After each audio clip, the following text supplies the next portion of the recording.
The last tool is a public map, and this is designed to fulfill the public notification requirement set out by the legislators who placed the legislation. So the legislation says the public needs to have access and publish a resource to see the entire lead inventory.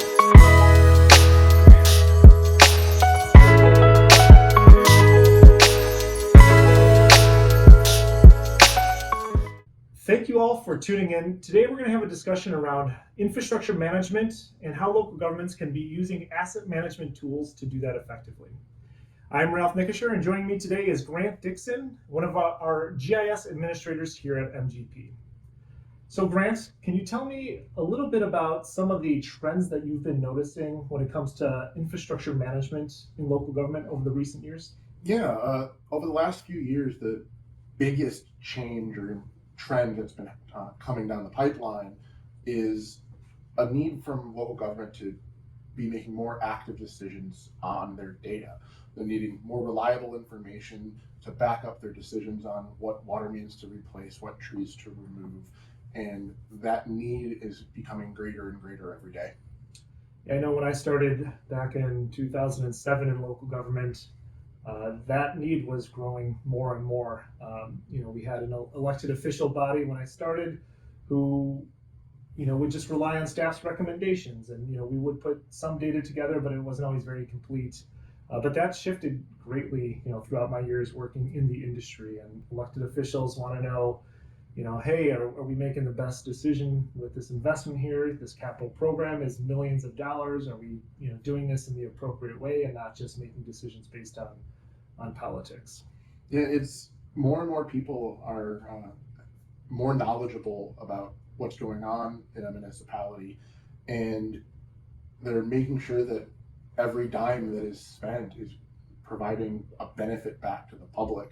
So it's critical to make sure that you have information that can back up every decision. When you were working in the communities that you were working in, what was the project that had you most excited around infrastructure management? Oh, there was a big one. One of the communities was looking at a comprehensive rating of their water system infrastructure, with the idea that they could use this model to understand what parts of their system needed the most attention, that they can then focus their limited resources to bring the most impact and benefit back to their communities. Because across the state, across the country, water systems in particular are aging fast. Mm-hmm. They have a huge backlog of pipes and systems to do maintenance on. Mm-hmm. So this community was looking to take their robust data set of when water systems were input, what was breaking, what materials, all these different factors, and combine all that information to kick out almost not a recommendation, but say, hey, this area might be of concern, and then the engineers and the village and staff could take that information and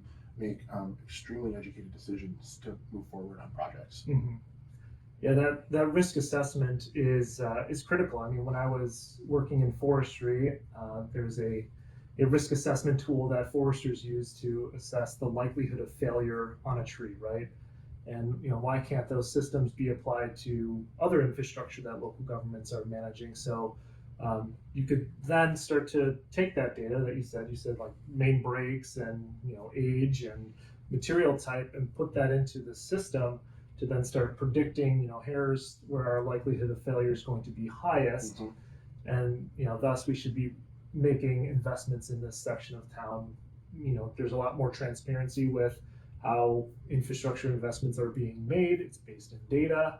So it's the spring season now, and I know there's a lot of activity going on. This is the time of year. This was the time of year when I was in public works. This was the time of year when I was overwhelmed because of the amount of things that had to get completed in a very short amount of time. And the public is out and about, they're walking through the neighborhood, they're noticing things, and there was a higher volume of calls coming in. So why don't you tell me about some of the things local government has going on today when it comes to infrastructure management? With everything thawing out from the long winters, we see a massive uptick in activities from municipalities when it comes to their infrastructure management. You've got hydrant flushing activities starting, making sure the one, you've got the right proper pressure and that they're cleaned out so they work in case of emergencies. You're cleaning out catch basins and inlets from winter debris. You're inspecting structures. And there's a huge number of tasks that have to be completed in a 6 to 7 month period starting about right now. So local governments are up to a big game, patching streets. The list goes on and on and on. Yeah. And here in Illinois, there's a mandate that was signed into law a few years ago. So I know our communities are working to get their lead inventories submitted. Can you tell me about some of the changes this year? Yeah, the lead inventory is just another thing on top of all the regular stuff. But the truth is that the lead inventory is now a regular thing. Yeah. The legislation passed a number of years ago requires an updated inventory annually. The 2024 deadline, April 15th, is a pretty big one. The state is expecting a mostly complete and finalized inventory. Now, that inventory over the following years will be continually be updated.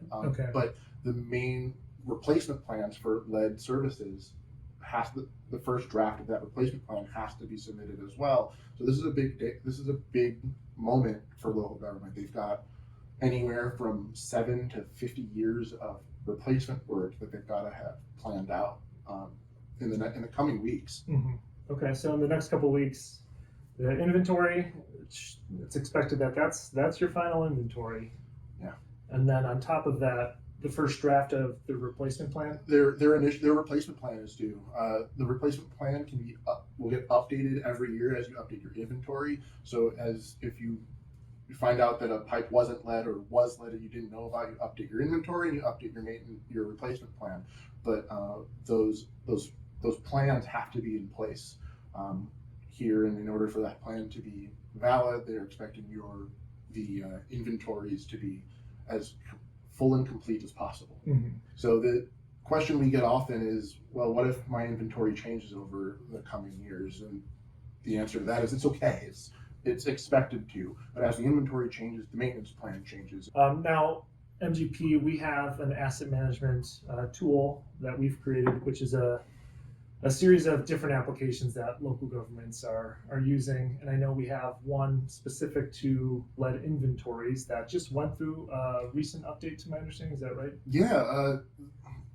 We have a lead inventory suite of applications. There's really 4 different tools that support the lead service inventory and replacement process. And these recently all went through a refresh.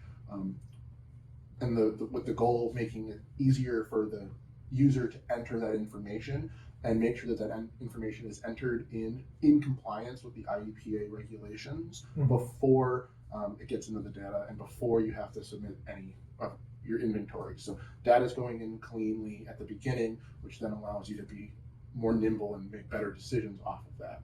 So we have a main inventory application, which is all designed to identify materials and dates and that a lead letter gets sent to this location. It's managing the kind of specifics about the inventory. And then we have a second application called Lead Service Replacement, which is specifically designed to help a municipality focus in on what has to be replaced. The application shows services that need replacement, and then it walks you through the data entry process or the data update process when that service is replaced. And your inventory that you submit to the state every year is going to reflect that change properly. Then we have a couple of dashboard tools which allow for the analysis and an overview picture of what the inventory looks like at any given time.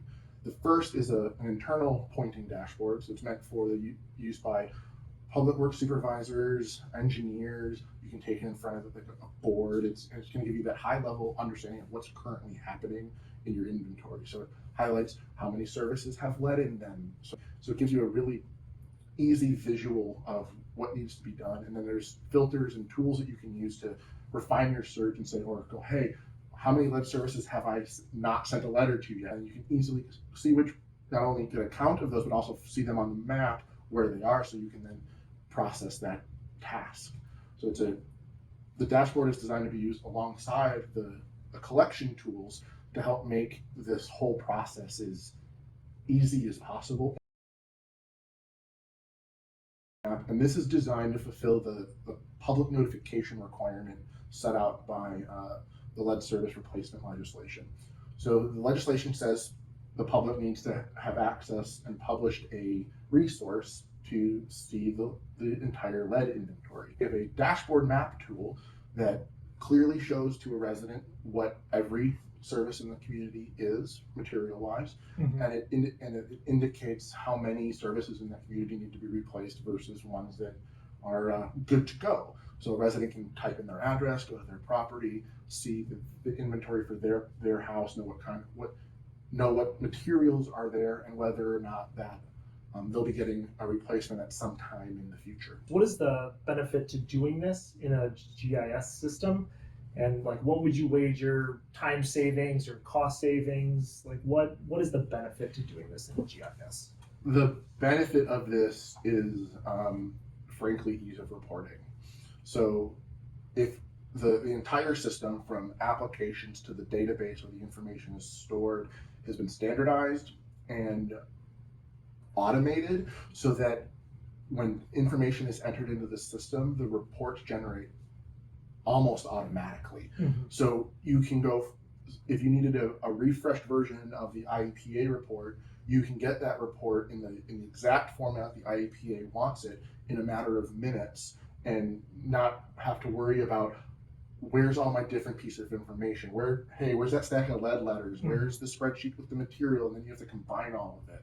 So the GIS system, from database all the way through applications, is all designed to support that and is translating information in the exact same way, so it's consistent wherever you're looking at it. We have seen examples where it's taken days or weeks to compile these inventories because part of it's being handled by one department and they're noting it on note cards. Somebody else has a spreadsheet and somewhere else tracking a different variable, and they have to all be brought together, and it's a painful and difficult process that leaves a lot of space for process failure, so that the inventory doesn't come out properly, or there's an error or a mistake.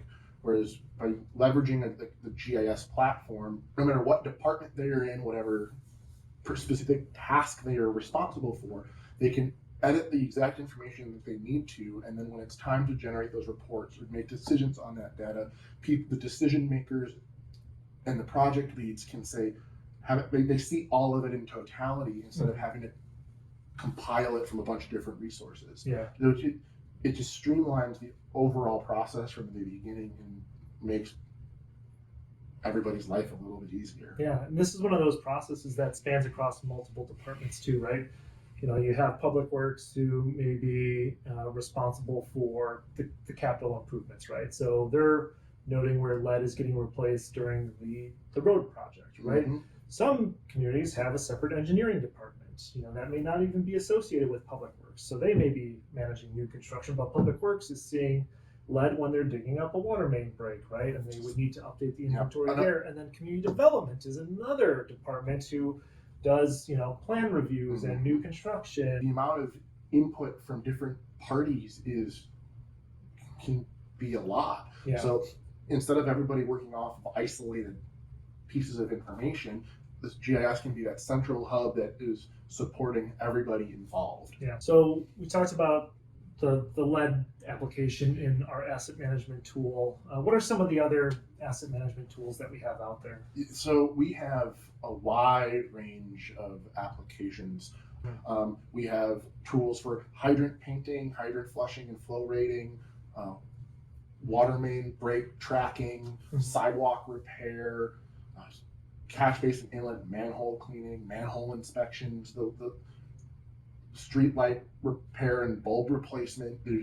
We have an application for nearly every standard activity that a municipality is working on. So how does this asset management tool contribute to what we were talking about earlier around infrastructure management and trying to be more proactive and using data to drive decision making. So the asset management tool is primarily a data ingestion device. So a field worker who is out flushing hydrants can record that activity, identifying maintenance, record that need for a repair. The tools allow field workers and people who are there looking and working on the asset, the infrastructure, to record vital information about that infrastructure that then can be utilized by engineers and decision makers or funneled into things like the rating model that we talked about earlier. Yeah. That all can come back together so that a municipality can make an informed, solid decision. So that's what asset management really is. It's that front-end device that allows a municipality to maintain their infrastructure over decades. Yeah. I know you made some recent updates to it, so do you want to go ahead and hop on the computer and let's take a look at what you guys did? Sure, sounds good. So let's take a quick first look at the valve exercising or valve turning application. So every municipality is going to go through a process of going to every one of their valves on their water system, turning it to make sure that it functions, record how many times it has to turn to close, and that kind of information. So we have a application that supports that. So you can zoom in on your water system and you can see the valves on the map. I can then click on a valve. And so our first set of updates was updating our pop-ups.